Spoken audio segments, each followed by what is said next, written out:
here's the thing that I understand, Sheppard. And first of all, let me just say this: that I've always been very vocal about this not being a black and white thing, and just the mere fact that news media introduces him as the young black teenager dehumanizes him. And that's why I think this case went the way it did, because nobody's looking at anytime the first words are the young black teenager and the white cop, it's going to dehumanize both of them, and it's going to divide our society to take sides.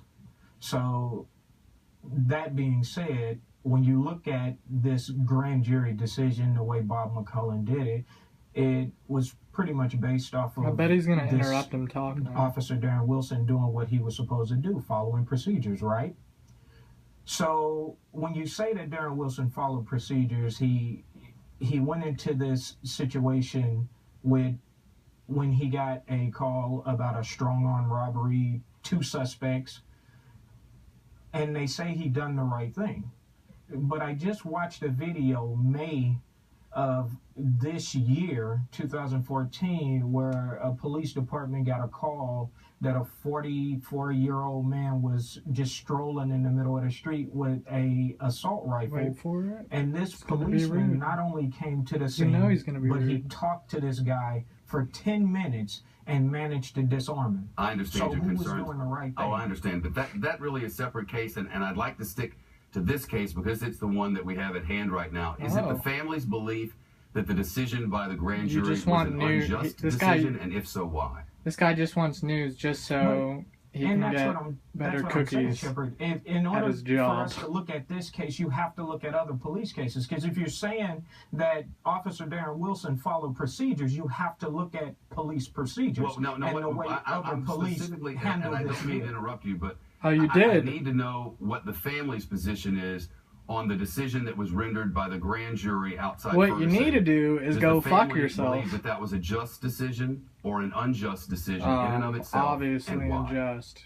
You don't need a reason, dumbass. It was an unjust decision. Because nobody's talking about why did this policeman assume that he could take down 2 strong-arm robbery suspects? Well, the grand jury indicated that, just forgive me, but the grand Excuse jury me, but I was trying to talk. That you're an officer asshole. was charged at, that the suspect in that case, and that's how we knew him at the time, was moving toward him, had reached for his gun, and that the officer fired and did so by procedure and justly.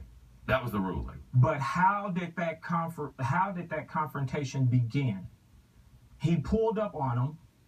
He obviously pulled close enough for my cousin to touch the car, which then ensued a fight inside the car. But when he got out of the car, my cousin was already 35 feet away from him.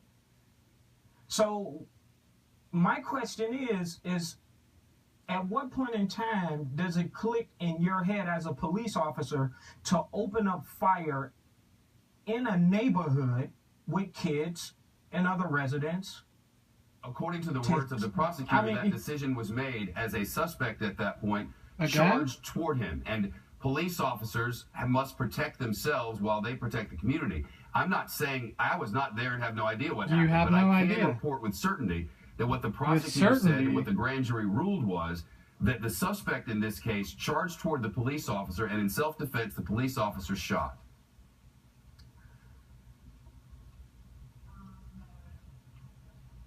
In self-defense. It makes no sense to me, Sheppard. It makes no sense to me that you fear for your life and you have a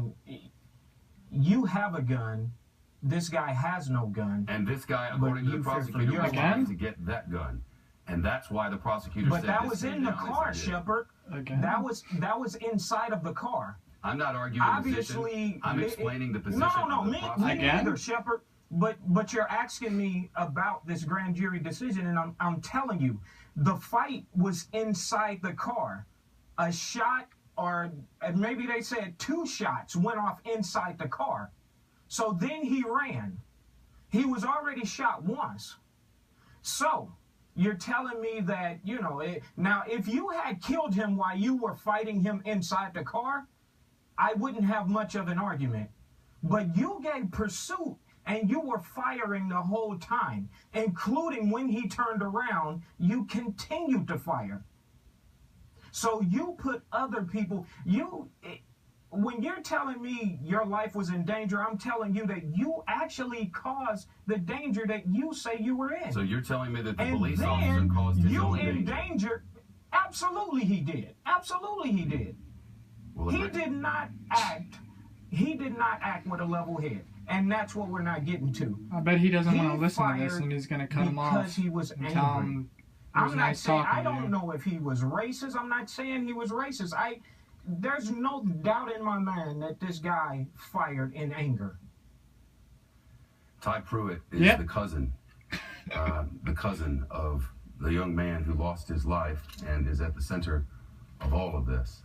Michael Brown's family, certainly in a world of hurt. And yeah, they're in a hurt, and you're being an asshole. Tonight urged for calm. Would you do the same? Absolutely. I think this is absolutely ridiculous. These people are nothing but opportunists.